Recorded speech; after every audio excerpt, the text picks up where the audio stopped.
آج صبح تقریباً 8:15 بجے کراچی کے علاقے کٹی پہاڑی سے اچانک مٹی کا تودا قریب سے گزرنے والی سڑک پر گر گیا۔ اس سے 2 افراد زخمی ہو گئے۔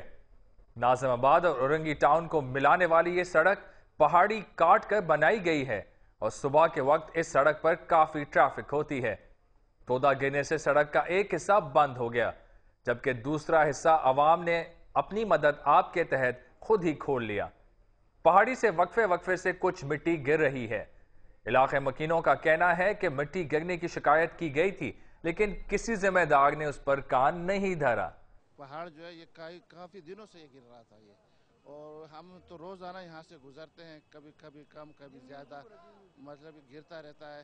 اور اس کے بارے میں ہم نے اپنے ناظم جو ہمارے نائب امیر ہے عبدالرزاق صاحب، ان کو ہم نے بلایا تھا، ان کو بھی دکھا دیا تھا جماعت اسلامی کا کہ بھائی یہ گر رہا ہے، اس کے بارے میں کچھ کرے۔ لوگوں نے حکومت سے مطالبہ کیا ہے کہ سڑک محفوظ بنانے کے لیے پہلے پہاڑی سے گرنے والی مٹی روکنے کا بندوبست کیا جائے۔